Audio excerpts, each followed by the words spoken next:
کہ احساس نہیں، اگر احساس ہونے لگے پھر شوق بیدار ہوتا ہے، پھر انسان کسی کو کچھ دے کے راضی ہوتا ہے، پھر اس کا حضرت حذیفہ بن یمان رضی اللہ تعالیٰ عنہ فرماتے ہیں، یہ حدیث امام غزالی لائیں اور اپنی سند کے ساتھ لائیں۔ حضرت حذیفہ بن یمان رضی اللہ تعالیٰ عنہ فرماتے ہیں، میں نبی پاک صلی اللہ علیہ وسلم کے ساتھ ایک سفر میں تھا، گرمی بڑی شدید تھی، ایک جگہ پہ باغ نظر آیا تو تھوڑا سا سستانے کے لیے سرکار اس باغ کو برکت دینے کے لیے تشریف فرما ہوئے، تو سامنے کنواں بھی نظر آیا، تو تبا مبارک چاہی کہ غسل ہی نہ کر لیا جائے۔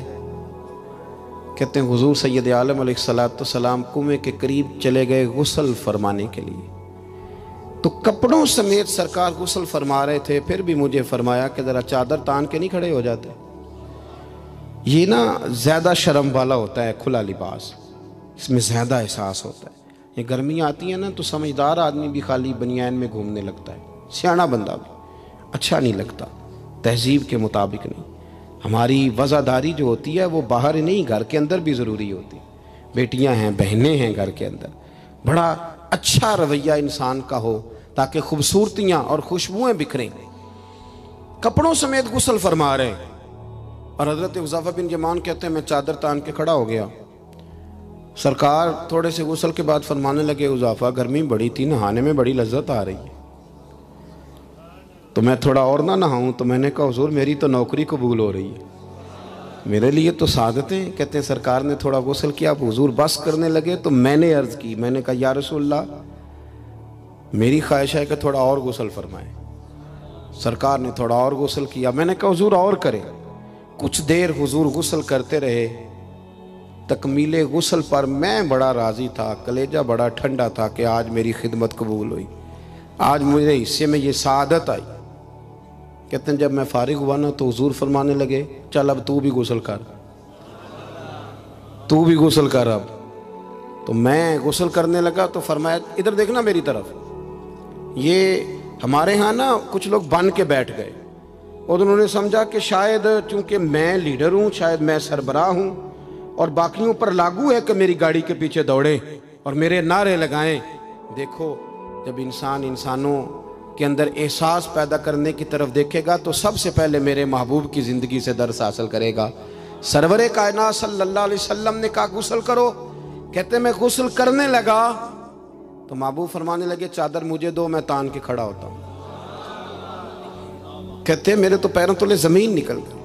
میں نے کہا یا رسول اللہ صلی اللہ علیہ وسلم مہربانی فرمائیں آپ یہ نہ کریں۔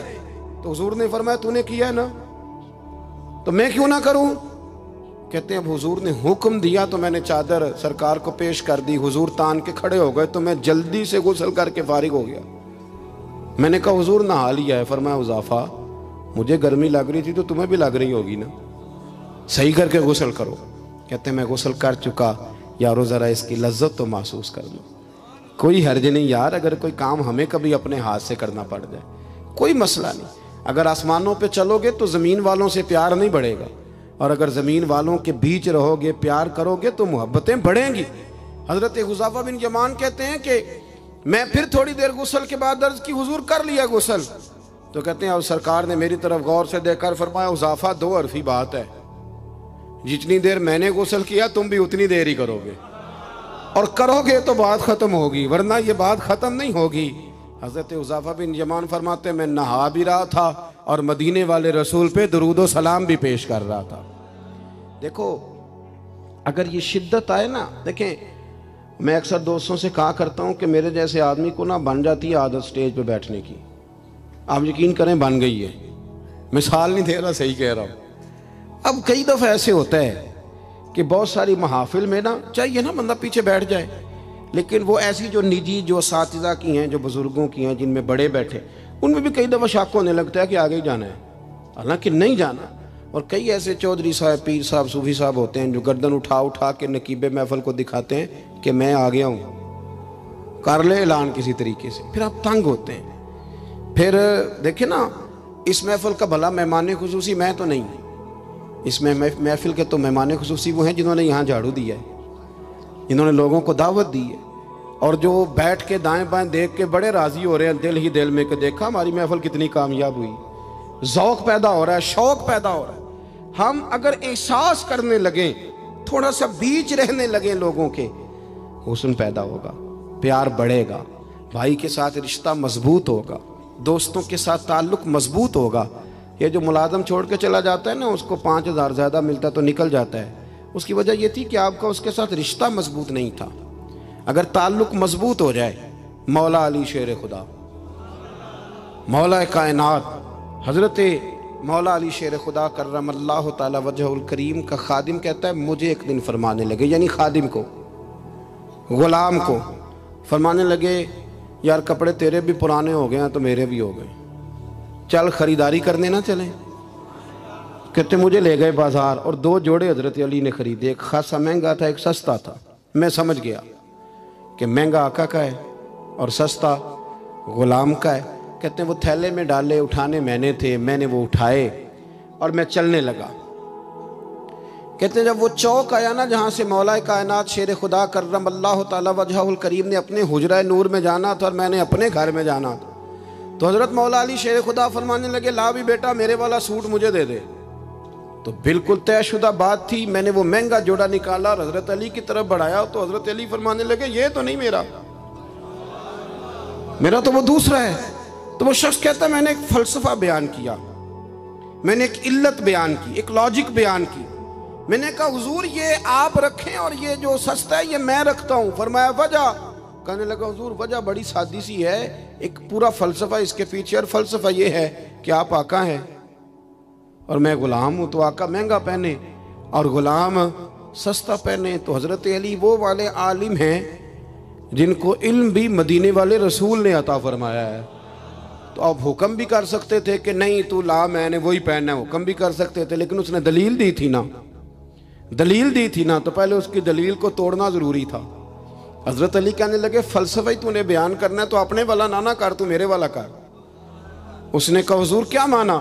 آپ فرمانے لگے تو کہہ رہا ہے کہ مہنگا جوڑا میں پہنوں گا اور سستا جو ہے وہ تو پہنے گا۔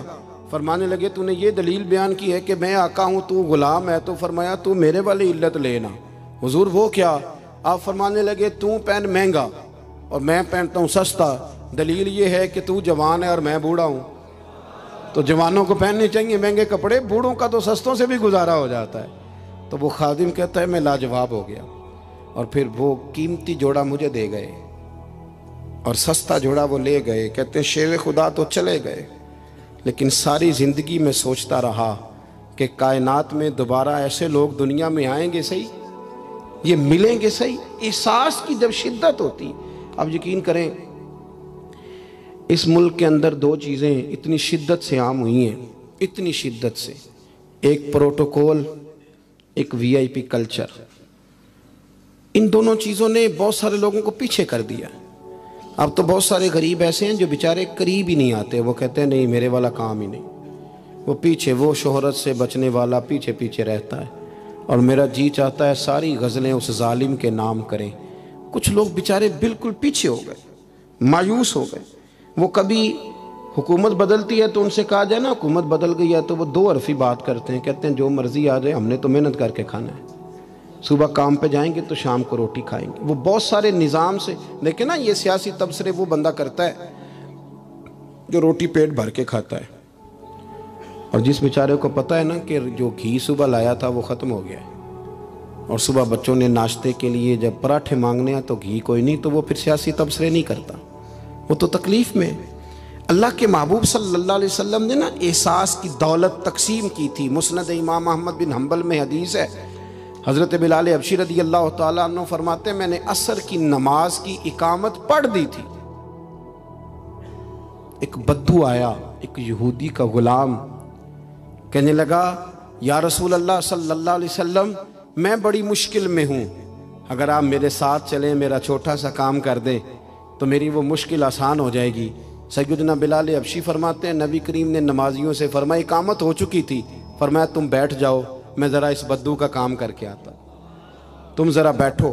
میں صرف اشارے کرتا ہوں، آپ کو ملے گا کہ حضرت جابر ابن عبداللہ کا قرضہ اتارنا تھا تو سرکار کھیت تک گئے اور باقاعدہ سفارش کی ان کی۔ اب تو لوگ کہتے ہیں نا جب تک وہ خدمت کر رہا ہے تو تب تک وہ خدمت گزار ہے، کہیں الجھ جائے تو کہتے ہیں اس کا ذاتی مسئلہ ہے، اور میں ذاتی معاملات میں مداخلت نہیں کرتا۔ تو میاں جب آپ کے پاس تھا، آپ کا ورکر تھا، تب ذاتی مسئلہ کیوں نہیں تھا؟ اب وہ الجھ گیا ہے تو ذاتی مسئلہ ہے۔ ایک عورت رو رہی تھی تو سرکار سفارش کے لیے اس کے ساتھ نہیں چلے گئے تھے کہ میری مالکن مجھے مارے گی؟ آپ کتب حدیث، کتب سیرت کو پڑھیں۔ یہی وجہ تھی کہ حضور کے غلاموں میں وہ درد آیا، بڑے زور شور سے آیا۔ امیر المومنین سیدنا فاروق اعظم رضی اللہ تعالیٰ، اس شخص کا آپ جاہ و جلال دیکھیں نا تو کسرا کا بادشاہ کہتا ہے عمر ملنا ہے، تو عمر فرماتے ہیں میرے پاس وقت نہیں، میں نہیں ملتا، مجھے کیا ضرورت ہے کسی کی، یہ جاہ و جلال ہے۔ اور انسانیت کی خدمت کا جذبہ کیا ہے؟ چہرے پہ نقاب اوڑھ کے رات کو گھوم رہے ہیں، سامنے ایک خیمہ نظر آ گیا، سیدنا فاروق اعظم قریب گئے تو ایک آدمی خیمے میں ہے اور بڑی پریشانی میں ہے، اندر سے نکلتا ہے پھر اندر جاتا ہے۔ فرمایا خیریت ہے؟ کہنے لگا بڑی دور سے آیا ہوں، امیر المومنین سے ملنا تھا، رات ہو گئی، یہیں میری بیوی کہ ہاں ولادت ہونی اور وقت قریب آ گیا، وہ تکلیف میں، تو یہیں خیمہ لگا کے میں نے بٹھا لیا ہے۔ تو غلام آپ کون ہیں؟ تو حضرت عمر کہنے لگے تو مجھے چھوڑ میں ابھی آیا۔ گھر گئے حضرت عمر، توجہ ہے میری بات پر؟ بس سمیٹنے لگا ہوں۔ گھر گئے اور خاتون اول سے کہا، ملکہ سے کہا، اپنی اہلیہ سے فرمایا، فرمانے لگے کوئی نیکی کمانے کا ارادہ ہے؟ وہ کہنے لگی بڑا ارادہ ہے۔ تو کہنے لگے پھر بچے کی ولادت کے لیے جن چیزوں کی حاجت ہوتی ہے وہ ساتھ لے لو۔ میں آپ کو اس شخص کی بات بتا رہا ہوں جو 24 لاکھ مربع میل کا حکمران ہے، جس کے نعرے سے لوگ کانپ جاتے ہیں، لیکن وہ اصول اپنی جگہ پہ اور انسانوں کا پیار اپنی جگہ پہ۔ حضرت عمر نے اپنی اہلیہ کو ساتھ لیا، انہوں نے کہا کچھ چنے لے لیں، کچھ جو ہے وہ گھی لے لیں، کچھ سرکہ لے لیں، اور آپ یہ ساری چیزیں ڈال کے تو پکائیں۔ حضرت فاروق اعظم رضی اللہ تعالیٰ عنہ نے چولہا جلایا۔ وہ شخص کہتا ہے جب عمر پھونکے مارتے تھے نا آگ میں تو میں ان کی داڑھی سے دھواں نکلتے دیکھتا تھا۔ حضرت عمر نے چولہا جلایا، اوپر کھانا رکھا، وہ جو کہا تھا وہ آپ کی اہلیہ اندر چلی گئی خاتون کے پاس۔ وہ شخص کہتا ہے میں نے 2-3 دفعہ حضرت عمر کو کام بتایا تو میں نے سمجھا کوئی غلام ہے، امیر المومنین نے ڈیوٹی لگائی ہے کہ رات کو مسافروں کا خیال رکھنا، تو میں انہیں کہتا غلام ادھر آ پانی لے کے آ، تو عمر دوڑے آتے، وہ ڈیوٹی کرتے رہے۔ جب بچے کی ولادت ہو گئی تو اندر سے جناب عمر کی اہلیہ بولی، کہنے لگی امیر المومنین مبارک ہو، اللہ نے آپ کے دوست کو بیٹا دیا ہے۔ وہ شخص کہتا ہے میرے ہاتھ میں پیالہ تھا، دھڑام سے گرا، میں نے تو عمر کا جلال سنا ہوا، میں نے کہا آپ امیر المومنین ہیں، آپ عمر ہیں، آپ کیا خیال ہے آپ کا؟ لوگ باتوں سے بڑے ہوتے ہیں، کردار انسان کو بڑا کرتا ہے، کردار اسے زندہ رکھتا ہے، کردار اسے جینے کا ڈھب اور حوصلہ دیتا ہے۔ حضرت فاروق اعظم سے کہنے لگے آپ عمر ہیں؟ جناب فاروق اعظم کہنے لگے ہاں میں عمر ہوں، تمہیں ضرورت کی ساری چیزیں میں نے دے دی ہیں، باقی صبح آنا اور جس کام تم آئے ہو وہ بھی کیا جائے گا۔ اس نے پیر پکڑ لیے، امیر المومنین مجھ سے غلطی ہو گئی۔ فرمایا اٹھ میرے سینے سے لگ، تجھ سے غلطی نہیں ہوئی، تیری وجہ سے اللہ نے مجھے نیکی کمانے کی توفیق عطا کر دی ہے۔ اپنی زندگی میں 3-4 چیزوں کا خاص خیال کریں، عقائد مضبوط رکھیں۔ ہمارے اندر کوئی آ جاتی ہیں نا کمزوریاں، انسان ہیں، ان کو دور کرنے کے لیے احساس پیدا کریں۔ تیسری بات یہ کہ ایک دوسرے کا دیکھیں نا، اگر میرا نالائق بچہ نہیں پڑھتا تو سارے پیسے اس پر خرچ کرنے کی کیا ضرورت ہے؟ میری بہن کا بچہ جو لائق ہے تو اس پر کیوں نہ پیسے خرچ کر دیے جائیں، ایک لائق آدمی تیار کر لیا جائے۔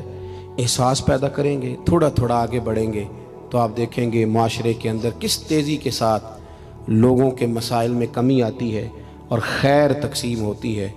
میں دعا کرتا ہوں جو میں نے کہا میرا مالک اسے قبول فرمائے۔ گفتگو کے دوران عمدن سہون جہاں بھول گئے اللہ ہم سے درگزر فرمائے۔ مسلسل سفر کرتے رہتے ہیں تو پھر یہ ہے کہ سفر ہی چلتا رہتا ہے، صبح 11 بجے کے نکلے ہوئے، اللہ تعالیٰ آپ کو جزائے خیر دے۔ جب آپ ملنے کے لیے آتے ہیں تو کئی دفعہ وہ اتنی شدت ہو جاتی ہے کہ بعض لوگوں کو تکلیف پہنچتی ہے۔ اسی پر انشاءاللہ اجازت لیں گے، اللہ نے موقع دیا، پھر ملاقات ہوگی۔ آخر دعوانا ان الحمدللہ رب العالمین۔ اللهم صل على سيدنا مولانا محمد معدن الجود والکرم وآلہ وبارک وسلم ربنا آتنا فی الدنیا حسنۃ وفی الآخرۃ حسنۃ وقنا عذاب النار۔ مالک جن دوستوں نے اتنا خوبصورت اہتمام کیا ان کی کوشش کو قبول فرما، ہم جتنے یہاں حاضر ہوئے ہیں ہماری حاضری کو مستجاب فرما۔ اے مالک کریم امت مسلمہ کے حق میں رحمت والے فیصلے فرما۔ اللہ برما کے مجبوروں کی مدد فرما، کشمیر اور فلسطین کے مظلوموں کی مدد فرما۔ مالک کریم پاکستان کو نظام مصطفیٰ صلی اللہ علیہ وسلم کا بنا۔ اے اللہ ہمارے گناہوں کو معاف فرما، ہماری غلطیوں سے درگزر فرما، علم نافع عمل صالح کی توفیق عطا فرما، مسجد کا پیار عطا فرما، قرآن پاک سے محبت عطا فرما، دروازہ رسول صلی اللہ علیہ وسلم کی سچی گدائی اور غلامی نصیب فرما۔ مالک ہمارے بیماروں کو شفا دے دے، مقروضوں کو بارے قرض سے رہائی عطا فرما دے، جو تنگ دست ہیں انہیں وسعت رزق دے دے، بے اولادوں کو اولاد صالح عطا فرما۔ مالک کریم جو لوگ دنیا سے چلے گئے ان کی کامل مغفرت فرما، ہم جو موجود ہیں ہمیں توبہ کی توفیق عطا فرما، ہم سب کا خاتمہ بالخیر بالایمان فرما۔ اللہم انا نسألک العفو والعافیۃ فی الدین والدنیا والآخرہ، رب اغفر وارحم وانت خیر الراحمین، وصلی اللہ تعالی علی حبیبہ سیدنا و مولانا محمد۔ آج اس محفل کی آڈیو ریکارڈنگ کے لیے قادری ساؤنڈ سسٹم